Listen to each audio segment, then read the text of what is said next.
ప్రముఖ తబలా విద్వాంసుడు ఉస్తాద్ జాకిర్ హుస్సేన్ ఆదివారం కన్నుమూశారు. అంతకుముందు అనారోగ్య కారణాలతో ఆయన అమెరికాలోని ఆసుపత్రిలో చేరారు. చికిత్స పొందుతూ ఆయన ఆదివారం తుది శ్వాస విడిచారు. చాలా ఏళ్ల క్రితమే అమెరికాకు వెళ్లిన జాకిర్ హుస్సేన్ అక్కడే స్థిరపడ్డారు. గత వారం రోజులుగా హృదయ సంబంధిత సమస్యలతో బాధపడుతున్న ఆయనను ఆసుపత్రిలో చేర్పించాం. ప్రస్తుతం ఐసీయూలో చికిత్స అందిస్తూ ఉన్నారు.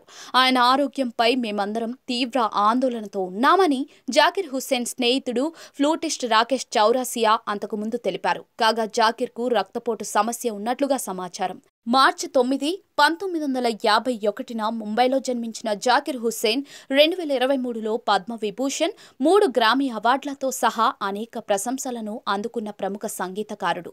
ఉస్తాద్ జాకిర్ హుస్సేన్ సంగీత ప్రయాణం చిన్న వయసులోనే ప్రారంభమైంది. కేవలం 11 సంవత్సరాల వయసులో ఆయన తన మొదటి సంగీత కచేరీని అమెరికాలో ప్రదర్శించారు. జాకిర్ హుస్సేన్ తొలి album living in the material world 1973లో విడుదలైంది.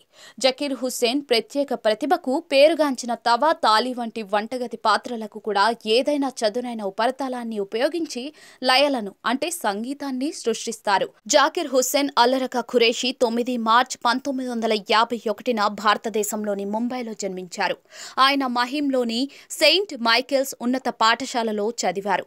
ముంబైలోని సెయింట్ జేవియర్స్ కళాశాల నుంచి పట్టభద్రుడయ్యారు. Hussain George Harrison 1973 album living in the material world, John Handy 1973 album hard work లో భాగస్వామిగా ఉన్నారు. ఆయన Van Morrison 1979 album into the music and Earth, Wind and Fire 1983 album power light లో కూడా ప్రదర్శన ఇచ్చారు.